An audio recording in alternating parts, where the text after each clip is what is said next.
وہ اس سے محروم رہتا ہے، لیکن یہ بات یاد رکھیے کہ اگر کوئی محروم ہے تو وہ بھی اللہ کی حکمت سے ہے۔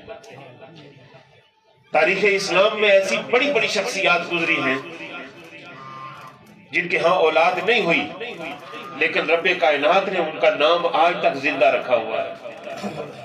جن میں سے ایک ہستی حضرت داتا علی حجویری، لاہور میں آسودہ خاک ہیں، آپ کی اولاد نہیں ہے، لیکن آج بادشاہ بھی حلف اٹھانے کے بعد پہلی حاضری داتا کے دربار میں دیتا ہے۔ یہ اللہ نے انہیں عزت بخشی دی۔ تو حضرات محترم، آج کی یہ تقریب اس اعتبار سے بھی بہت اہم ہے کہ یہ رمضان المبارک کا پہلا عشرہ ہے، اور سرکار علیہ الصلوۃ والسلام نے فرمایا رمضان کا پہلا عشرہ رحمت ہے، دوسرا عشرہ مغفرت ہے، اور تیسرا عشرہ جہنم سے آزادی ہے۔ آپ اندازہ کیجئے کہ خدائے جلیل و عظیم نے اس ایک مہینے کو کتنا بابرکت بنا دیا کہ اس کے ایک عشرے کو، 3 عشرے ہر مہینے میں ہوتے ہیں، اس کے پہلے عشرے کو رحمت بنا دیا، دوسرے کو مغفرت بنا دیا، اور تیسرے کو جہنم سے آزادی کا سبب بنا دیا۔ آج یہ گھڑیاں ہمیں میسر ہیں، اور یاد رکھیے یہ گنتی کی چند گھڑیاں ہیں، یہ ایام گنتی، ایام معدودات فرمایا گیا۔ یا ایھا الذین آمنوا کتب علیکم الصیام کما کتب علی الذین من قبلکم لعلکم تتقون۔ اے ایمان والو، تم پر روزے فرض کیے گئے جس طرح تم سے پہلو پر فرض کیے گئے تھے۔ کیوں فرض کیے گئے؟ تاکہ تم پرہیزگار بن جاؤ۔ ایام معدودات، فوراً فرمایا تسلی دینے کے لیے کہ یہ نہ سمجھنا کہ سال ہاں سال رکھنے پڑیں گے، یہ نہ سمجھنا کہ صدیاں گزریں گی تو روزے ختم ہوں گے، یہ گنتی کے چند دن ہیں۔ ابھی کل کی بات ہے، ہم کہہ رہے تھے رمضان شریف آ رہا ہے، آج تیسری رمضان، آج چوتھی تراویح ہے۔ بالکل اسی طرح چند دن کے بعد ہم یہ کہیں گے کہ 2 دن باقی ہیں، رمضان شریف رخصت ہو رہا ہے۔ تو حاضرین محترم، سرکار دو عالم جناب محمد مصطفیٰ صلی اللہ تعالی وسلم کی ایک معروف حدیث جو آپ اس حوالے سے سماعت کرتے ہیں، وہ المستدرک میں بھی ہے اور دیگر کتابوں میں بھی موجود ہے۔ حضرت کعب بن عجرہ اس کے راوی ہیں، سرکار دو عالم صلی اللہ تعالی علیہ وسلم ایک دن خطبہ ارشاد فرمانے کے لیے منبر مبارک پر تشریف فرما ہونے لگے، تو آپ نے پہلی سیڑھی پر قدم رکھا تو فرمایا آمین،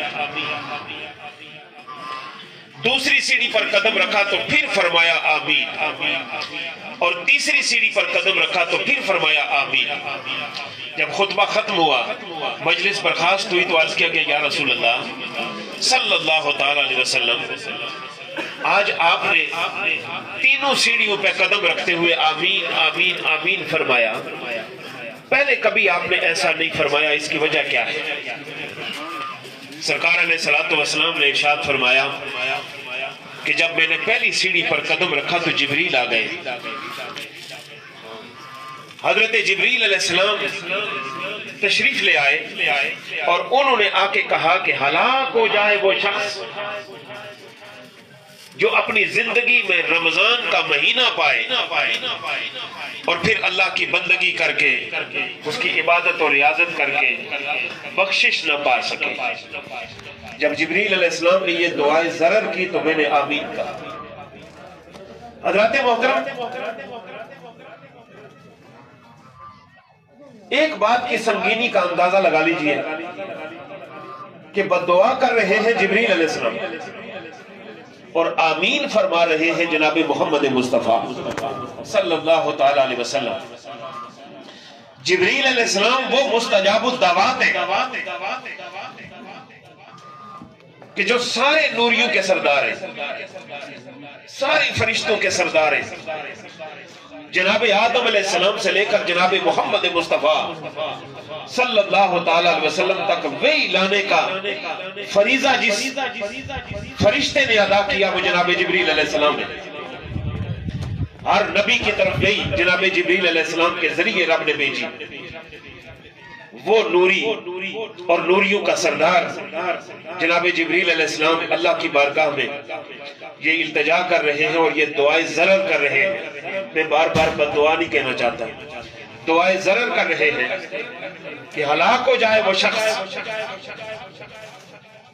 جس کی زندگی میں رمضان آئے اور وہ عبادت کر کے، روزہ رکھ کے، ریاضت کر کے بخشش نہ پا سکے. دعا کرنے والے جبریل اور پھر آمین فرمانے والے جناب محمد مصطفیٰ صلی اللہ علیہ وسلم جو رحمت للعالمین ہے، جن کی شان یہ ہے کہ آپ رؤوف و رحیم ہیں، لیکن اس دعائے ضرر پر آپ آمین فرما رہے ہیں. جو دعا جبریل کرے اور آمین محمد مصطفیٰ فرمائے وہ دعا کبھی رد نہیں ہوتی، یقیناً رب کی بارگاہ میں مقبول ہے.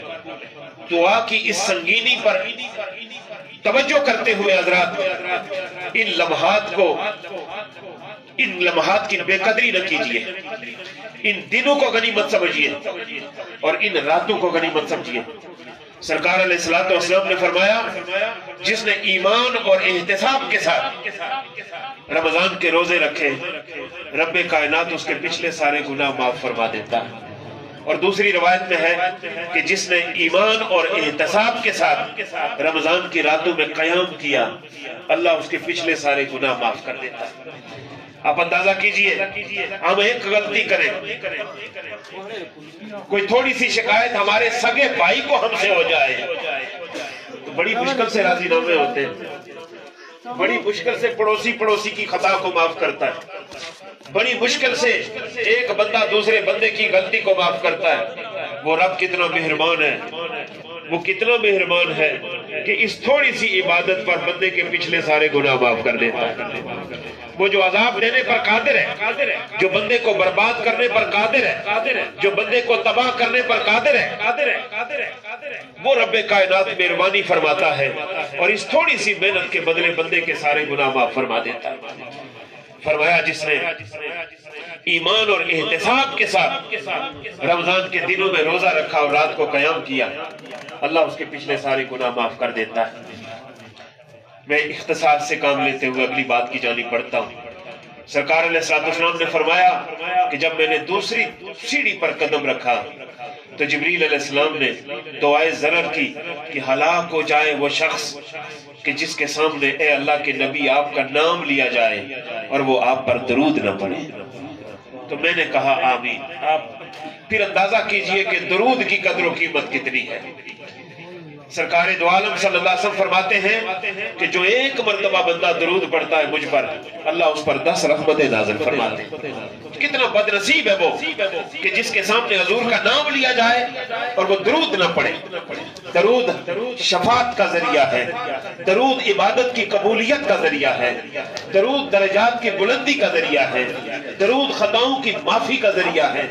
درود اتنی بڑی عبادت ہے، درود اتنا بڑا ذکر ہے، درود اتنی بڑی ریاضت ہے کہ جو بندہ کثرت کے ساتھ درود پڑھتا ہے تو سرکار علیہ السلام نے فرمایا قیامت کے دن میرے سب سے زیادہ قریب وہ ہوگا جو مجھ پر کثرت سے درود پڑھنے والا ہوگا،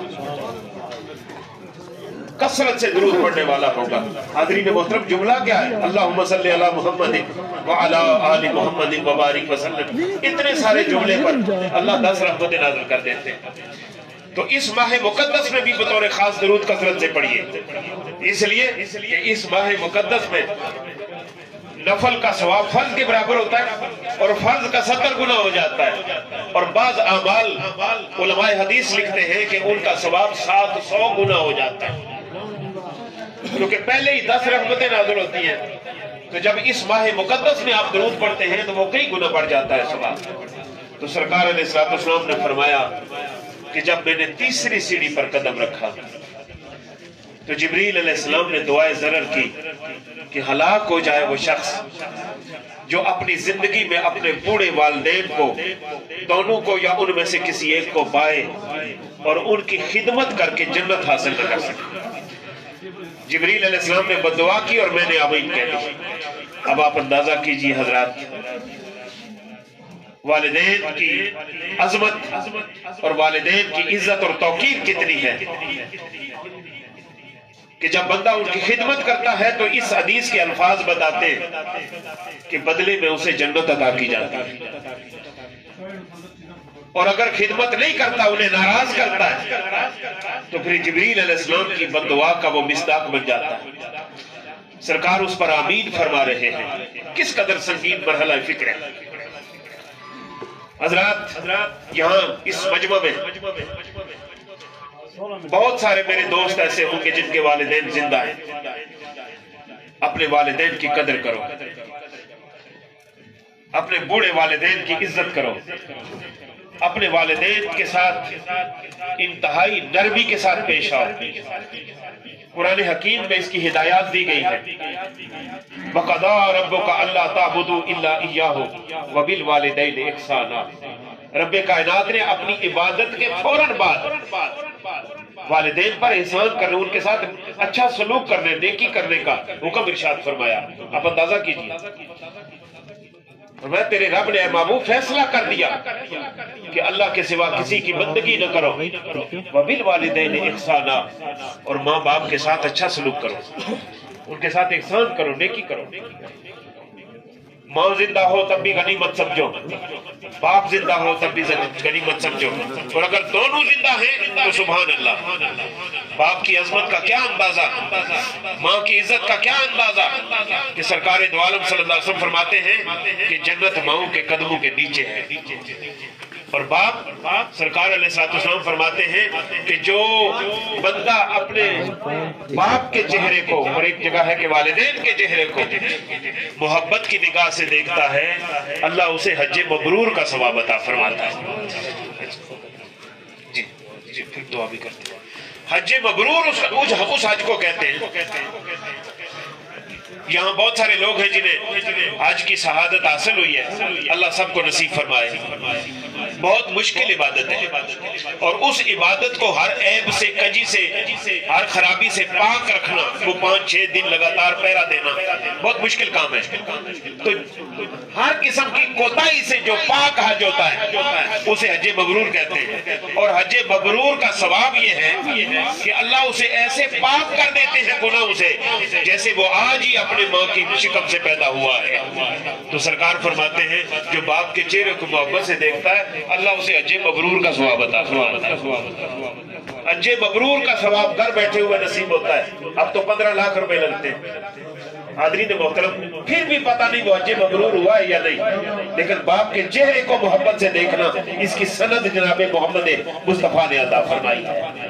اسے سرٹیفائیڈ جناب سرکار مدینہ نے کر دیا ہے کہ اللہ اسے حج مبرور کا ثواب عطا فرماتا ہے۔ تو حضرات، رب کائنات ہمیں سرکار کی ہر سنت پر عمل کرنے کی توفیق عطا فرمائے، ہمیں اللہ کا ہر حکم اس کو حفظ جاں بنانے کی توفیق عطا فرمائے، اور مالک کی بارگاہ میں دعا کرتے ہیں کہ اللہ جس کرم سے تو نے رمضان عطا فرمایا ہے ہمیں اس کی قدر کی توفیق عطا فرما، اور اس ماہ مقدس میں روزہ رکھنے کی بھی توفیق عطا فرما، اور قرآن کی سماعت کی بھی توفیق عطا فرما۔ والسلام علیکم ورحمۃ اللہ وبرکاتہ۔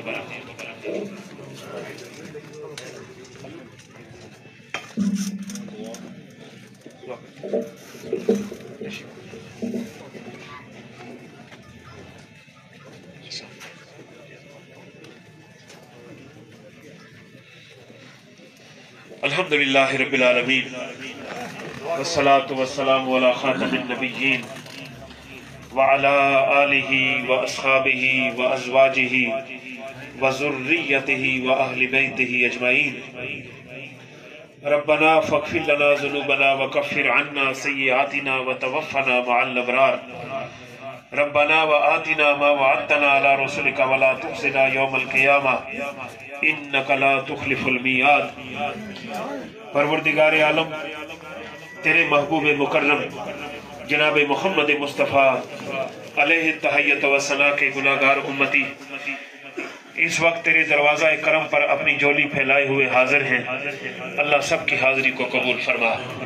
مالک، ہمارے برادر محترم راجہ ندیم احمد نے اپنے بچوں کی سنت عقیقہ پر عمل کیا ہے، مالک ان کے اس عمل کو شرف قبولیت عطا فرما۔ اللہ کریم ان کے بچوں کو طویل زندگی عطا فرما، عزت والی زندگی، راحت والی زندگی، علم والی زندگی، عمل والی زندگی، ایمان والی زندگی، اسلام والی زندگی عطا فرما۔ اللہ گھر بار میں خیریت اور عافیت نصیب فرما، دین و دنیا کی نعمتوں سے مالا مال فرما، ناگہانی آفتوں، بلاؤں اور بیماریوں سے محفوظ فرما، اچانک ہونے والے حادثات سے محفوظ فرما، ہر رنج، ہر بیماری اور ہر تکلیف سے محفوظ فرما۔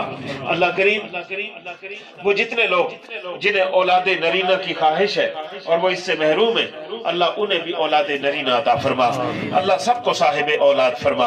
اللہ جن جن کو اولاد بخشی ہے، پروردگار عالم تمام والدین کو، ان کی اولادوں کو ان کی آنکھوں کی ٹھنڈک بنا، ان کی اولادوں کو ان کا تابعدار اور ان کا وفادار بنا۔